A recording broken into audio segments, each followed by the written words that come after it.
ഇന്ന് ഞാൻ നിങ്ങളെ കാണിച്ചു തരാൻ പോകുന്നത് ഞങ്ങൾ ബീൻസ് കറി വയ്ക്കുന്നതാണ് കേട്ടോ. ഇത് നമ്മുടെ വീട്ടിൽ തന്നെ നമ്മൾ നട്ട് മുളപ്പിച്ചെടുത്തതാണേ. ബീൻസാണ് കേട്ടോ. അങ്ങോട്ട് നോക്കിയാൽ നല്ല രസമല്ലേ കാണാൻ ഇതിൻ്റെ കളറ്. ഇത് കണ്ടപ്പോൾ ഞാൻ വിചാരിച്ചു നിങ്ങളെ ഒന്ന് വീഡിയോ എടുത്ത് കാണിക്കാമെന്ന്. അങ്ങനെയാണ് കേട്ടോ ഇനി വീഡിയോ എടുക്കുന്നത്. 2 സൈസ് ബീൻസാണ് കേട്ടോ. ഇത് ഉണ്ട് ഇതുപോലത്തെ ബീൻസിൻ്റെയാണ് ആ നീല കളറുള്ളത്. പിന്നെ വേറെ നമ്മൾ സാധാരണ കടയിൽ നിന്ന് മേടിക്കില്ലേ അതുപോലത്തെ ബീൻസും ഉണ്ട്. അപ്പം ബീൻസ് നമ്മൾ നീളത്തിലാണല്ലോ അരിയുന്നത് സാധാരണ. അപ്പം ഞാനിപ്പോൾ ഇങ്ങനെ ഒന്ന് അരിഞ്ഞ് അഴുക്കുവരട്ട് വയ്ക്കാൻ പോവുകയാണ്. അപ്പോൾ ഇനി നമുക്ക് ഇതിൻ്റെ അകത്തേക്കായിട്ട് സബോള, അതുപോലെ തന്നെ ചെറിയ വെളുത്തുള്ളി ആണെങ്കിലും മതി കേട്ടോ. ഞാൻ പിന്നെ ഇതിൻ്റെ അകത്ത് കുറച്ച് പച്ചമുളകും പിന്നെ വെളുത്തുള്ളിയും കൂടി ചേർത്തിട്ടുണ്ട് കേട്ടോ. അപ്പം ഇനി നമുക്ക് ചട്ടി അടുപ്പിൽ വെച്ചിട്ട് അതിൻ്റെ അകത്തേക്ക് കുറച്ച് എണ്ണ ഒഴിക്കാം. എണ്ണ നന്നായിട്ട് ചൂടായിട്ടുണ്ട്. ഇനി നമുക്ക് കടുക് ഇട്ട് കൊടുക്കാം. അതിന് ശേഷം കുറച്ച് കറിവേപ്പില ഇടാം.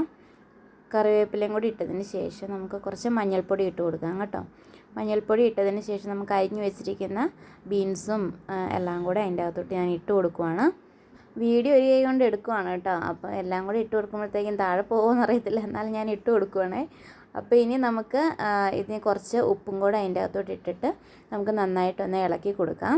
കുറച്ച് വെള്ളം ഒഴിക്കണം കേട്ടോ. ഈ ബീൻസ് വേകാനുള്ള വെള്ളം ഒഴിക്കണം, ഒരുപാട് വെള്ളം ഒഴിക്കണ്ട. ബീൻസ് വേകാനുള്ള ഇച്ചിരി വെള്ളം ഒഴിച്ച് കൊടുക്കണം. എന്നിട്ട് നമ്മൾ നന്നായിട്ട് ഇളക്കിയിട്ട് നമുക്ക് അത് അടച്ച് വെച്ച് വേവിക്കാം.